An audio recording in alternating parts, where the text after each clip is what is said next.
Saludos cordiales, les habla el profesor José Pablo Ramírez Méndez. Vamos a hablar sobre un tema de educación cívica en 10º año, la Alemania nazi y el personaje histórico, Adolfo Hitler. Nuestro objetivo es caracterizar el sistema político nazi implementado en la sociedad alemana durante la primera mitad del siglo XX, haciendo énfasis en la figura de Adolfo Hitler. Nuestros contenidos, conceptos de régimen nazi, postulados y características. Adolfo Hitler como personaje histórico. Bien, debemos decir algo fundamental y es que nazi es precisamente una abreviatura de lo que es el Partido Nacional Socialista Obrero Alemán. Esa es la institución política que llevó al poder a Adolfo Hitler en Alemania allá en el año de 1932. Tenía su basamento en las decisiones tomadas por los vencedores en el Tratado de Versalles, por los países vencedores de aquella Primera Guerra Mundial. Este partido era nacionalista, personalista y autoritario. El régimen nazi tuvo un ascenso realmente vertiginoso.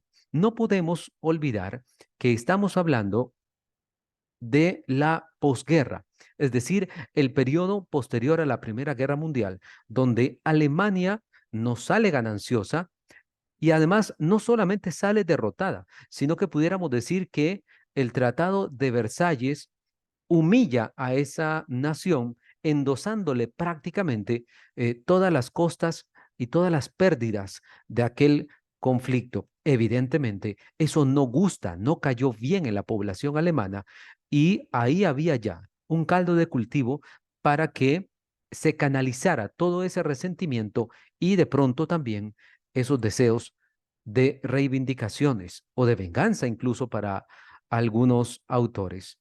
¿Cuáles son los postulados de el sistema nazi? Bueno, es un sistema profundamente nacionalista y pangermanista.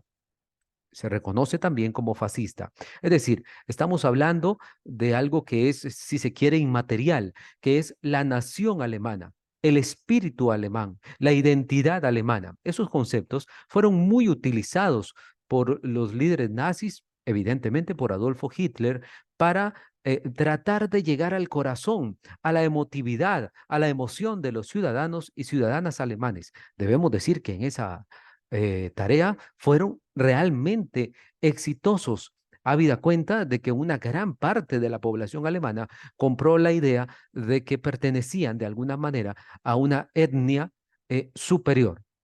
Defendía la diferenciación de clases, la supremacía de la raza o de la etnia aria, el dominio del más fuerte y un impulso al neoimperialismo.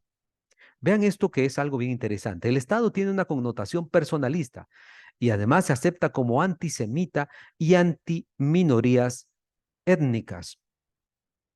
Algo fundamental que debemos mencionar es que el sistema nazi echaba mano de aquella teoría naturalista de Charles Darwin que establecía la teoría de la evolución y aquel postulado que habla de que el mundo es de los más fuertes, de la sobrevivencia del más fuerte.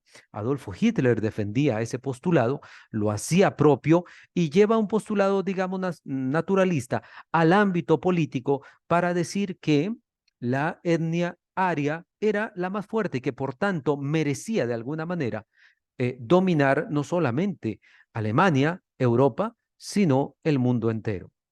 ¿Por qué el nazismo tuvo un ascenso tan rápido? Bueno, lo mencionábamos hace algunos segundos. El Tratado de Versalles de 1919 condenó a Alemania a pagar las costas resultantes de la Segunda Guerra Mundial. Lo anterior generó un profundo resentimiento y deseo de venganza entre la población alemana, algo que el liderazgo y capacidad comunicativa de Adolfo Hitler supo capitalizar de forma muy efectiva. Es decir, no podemos encontrar em, o explicar la llegada de Adolfo Hitler como canciller alemán en los años 30 sin echar mano del Tratado de Versalles. Ambos hechos están directamente relacionados. Pudiéramos decir que uno es lo que se interpretó como una ofensa y el otro hecho es la respuesta a esa ofensa.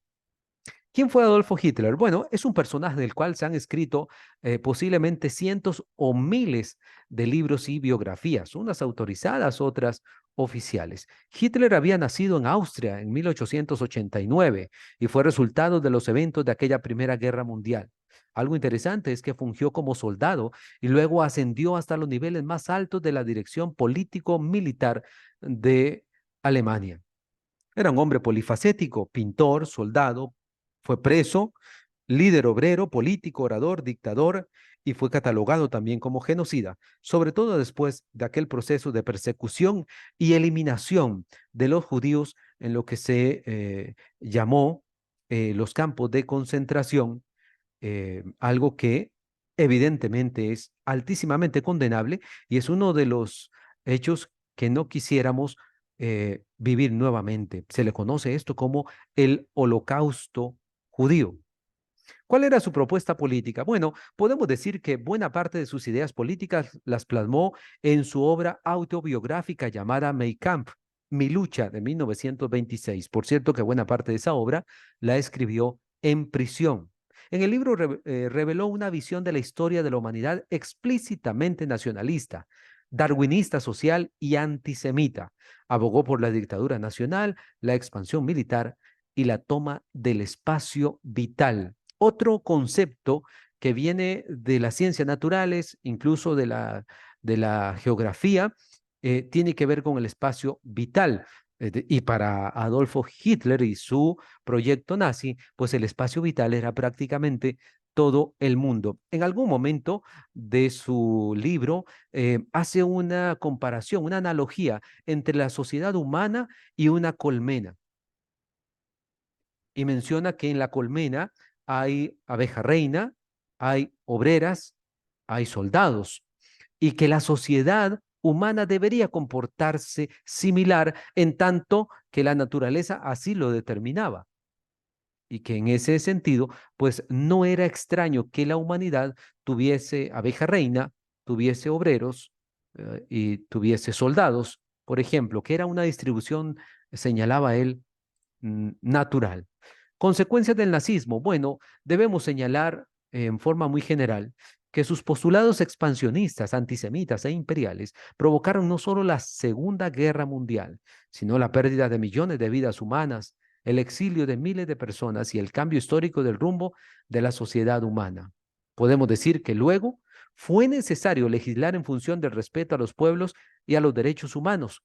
Hay que recordar que posterior al fin de la Segunda Guerra Mundial, se da aquella Declaración Universal de los Derechos Humanos eh, después de que el mundo había vivido un hecho tan difícil de digerir como lo fue la Segunda Guerra Mundial. Siempre es importante el espacio de consultas, no solamente en este formato, sino también con tu tutor o tutora.